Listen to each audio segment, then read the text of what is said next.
Hey there everyone, this is Jeff Perkins with JD Cutlery doing a quick video on the newest release from Reate knives. This is the Velocity, which is the custom collaboration between Tashi Bharucha and Reate. So this is the Velocity version or model that Tashi was making. I did hear that he's not going to make any more of the custom velocities, that the only velocities that will be available are the ones that are made through Reate at this point. And this is a limited run of basically two different versions. You've got the standard version that comes just with a titanium handle, titanium pocket clip, with a belt satin blade. Then you've got the higher end version that has the hand rub blade with the zerk inlays on both sides and the zerk pocket clip. There are a few Damasteel blade versions out there as well. I did not pick up any of those. I just went with these two versions, and of course am doing my typical polishing, anodizing, and custom modifications to give you a much more custom feel on your factory mid-tech knife. Basic specs on this one: the overall length comes in at 7.7 inches with a blade length of 3 inches. They did use Elmax steel on these. And as I said before, you've got the titanium handle, and then the higher end versions have the zerk inlays and pocket clip. They do all run on ceramic bearings, as is expected with your Reate knives. The overall weight on this one comes in right at 4 ounces. So definitely kind of a medium-sized knife. Not small, but definitely not the biggest knife out there either. So really happy with the overall design on this one. You've got what they're calling, are their speed holes. So you got the speed holes on both sides. You got kind of a half cutout hole on the other side here, on the lock bar side, and then the full cutouts on the show side. They did a good job of course, giving us a lanyard hole. And then these are designed to look like an integral, but of course, as you get up close, you can see that that is two pieces that are screwed together with titanium screws. So this one here is a satin finish. It's one of my darker blues with the storm treatment. It definitely turned out very nice. These guys center in very nicely, and the lockup is pretty much about the same on all of them, nice and early. Definitely has a very easy flipping action. Sorry, I got a little oil and little lint on these blades.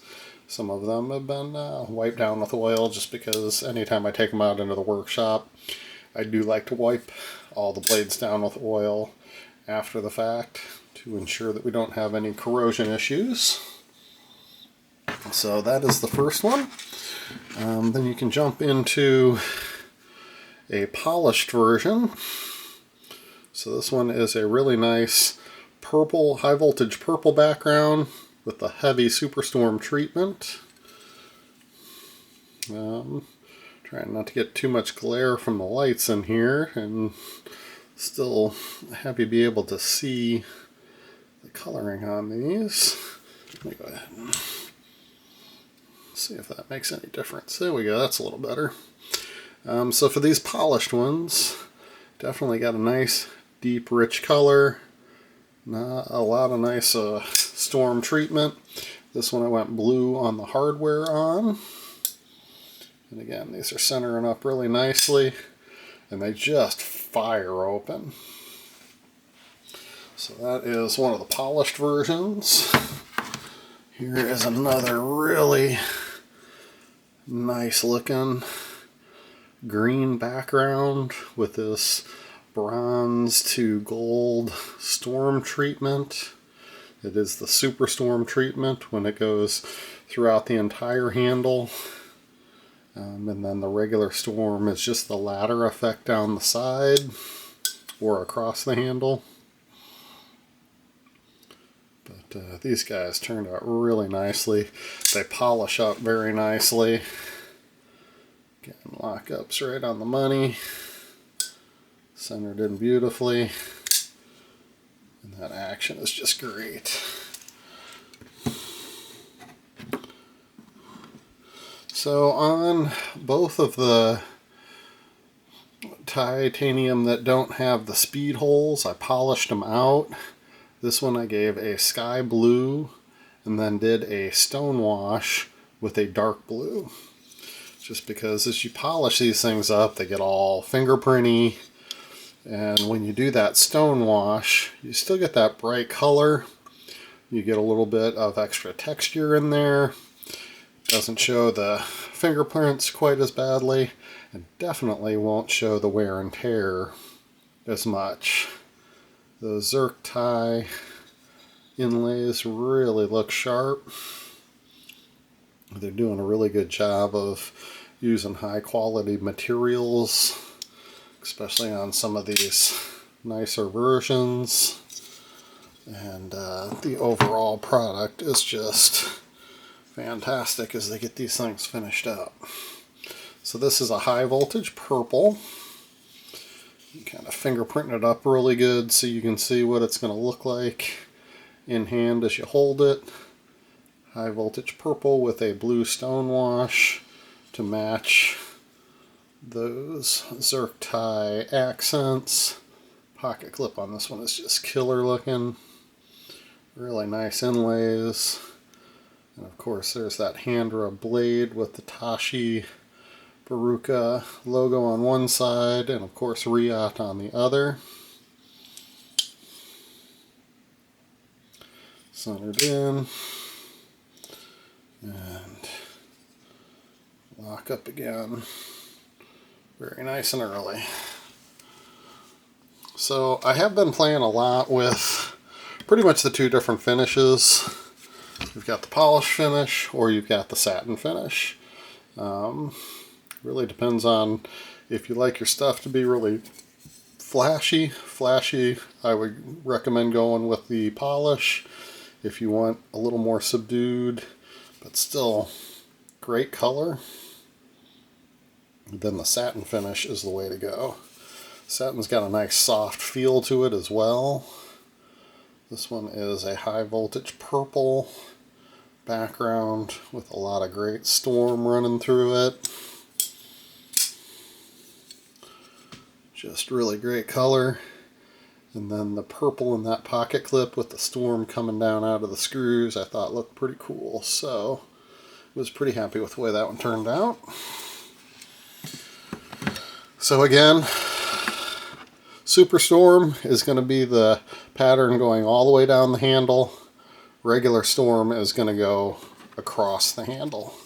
So this is a very good example of the regular Storm, where it goes across the handle instead of shooting all the way from tip to toe. This is an even more subdued kind of blue bronze with some really nice storm pattern in it. Again, went with blue on the hardware on this one. Centered in really nicely. Right there on the tip. And again, a little bit of oil on that blade. But that's just to make sure it stays in the condition it needs to stay in. Here's that sky blue with the Superstorm running from top to bottom of the handle. Really turned out real nice. Of course, this is a polished out one. Definitely turned out great looking. A lot of life in that storm treatment. And then I went bronze on the hardware on this one. And of course, as you know, I always put a lanyard on every knife that has the capacity to take one, because I personally am a big fan of lanyards. I love to have them to pull out of my pocket. They just make it so much easier to handle your knife and to access it quickly. So always have my trusty assistant Quinn doing lanyards on all of them. So this one is a real nice deep blue that has been bronze stone washed and then stone washed inside all those speed holes, and all the hardware has been stone washed. So again, turned out very nice. A lot of nice contrast. And a very fun knife to flick, or flip with your flipper, I mean. No way to flick these from the underside. You don't have any cutouts or anything like that to give you that second mode of deployment. I definitely have become very partial to having multiple modes of deployment, but this is a really clean, upswept, Persian-esque style blade that looks good the way it's been ground with that nice deep grind, and then the nice swedge on the top. Just a really nice knife to have in hand, very comfortable, no hot spots. That pocket clip just disappears in the palm of your hand. So if you are looking for a custom anodized version of the Velocity, these are all posted on the website currently. I am trying to crank out as many as I can before Christmas, so definitely check them out. I'm getting them posted as quickly as I can get them done. Thank you for tuning in. Please check us out on the website at www.jdcutlery.com, and we'll see you on the next one.